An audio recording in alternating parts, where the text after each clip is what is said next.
झालं असं की माझी जी शिफ्ट आहे ती आली होती 11 एप्रिल आणि 4:30ला रिपोर्टिंग टाईम होता. आणि मग आता तसा विचार केला तर मग आता सेंटर खूप लांब आलं होतं, आमचं जवळ नव्हतं आलं जे दरवेळी माझं येतं. तर मग 4:30ला रिपोर्टिंग टाईम, मग एक्झाम 5:00ला सुरू होणार, मग यायला परत इतकं लेट होणार, गाडी बुकिंग करून जावं लागलं असतं. आणि नेमकं होत पण काय होतं की जशी जशी माझी म्हणजे ती 11 तारीख जी जवळ येत होती एक्झामची, तर 7-8 ह्या तारखेपासून आणि 1 एप्रिलपासूनच असं झालं की पाऊस आणि वारं सगळं म्हणजे व्यवस्थित नव्हतं काही एन्व्हायरमेंट पण. आणि खेडेगावा किंवा सिटीमध्ये नाही येत आम्ही पण खूप. तर मग असं होतं की लाईट जाते, काही ना काही चालू राहतं. तर मला मॉक टेस्ट पण व्यवस्थित देता येत नव्हत्या, सेक्शनल टेस्ट पण देता येत नव्हत्या. आणि संध्याकाळी लाईट आली त्यावेळी मी द्यायचे तर असं व्हायचं की अर्धा तासाच्या इंटरव्हलला लाईट जात होती. मग मी इतके पेशन्स ठेवून तरी पण टेस्ट लावायचे, पण शेवटपर्यंत असंच चालू होतं. मग त्यामुळं म्हटलं की ही एक्झाम असू दे, आता मी पुढचं बघते. तर मग हेच तुम्हाला सांगायचं होतं. तर मग आता आपण एप्रिलचे 15 दिवस कंप्लीट झालेत. इथून पुढं आता दिवस वाया जाऊ द्यायचे नाही, माझे थोडे त्यातच गेले. आणि आत्ता पण असं झालं होतं की सारखी लाईट जात होती.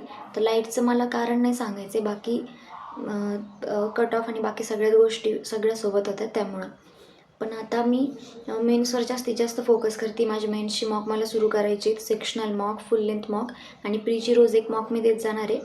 आणि इथून पुढं मी SBI आणि IBPS क्लर्कला टार्गेट करणार आहे.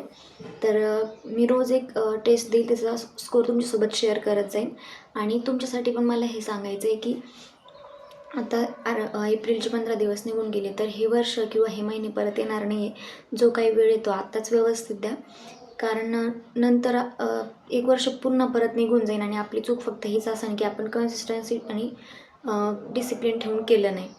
तर मग हेच मला म्हणायचं आहे. मग तुमचा जर सिलेबस प्रीचा होत आला असेल तर आता जेवढ्या जास्ती तुम्हाला जमतं आहे ॲज सून ॲज पॉसिबल तुम्ही प्रीचे रोज सेक्शनल टेस्ट द्या, फुल लेंथ मॉक देण्यावर जास्तीत जास्त फोकस करा. आणि जर तुम्ही मेन्सचं सिलेबस करत असताना तर यूट्यूबचे व्हिडिओ किंवा जर तुम्हाला समजत नसेल तर तुम्ही फाउंडेशन घेऊ शकता.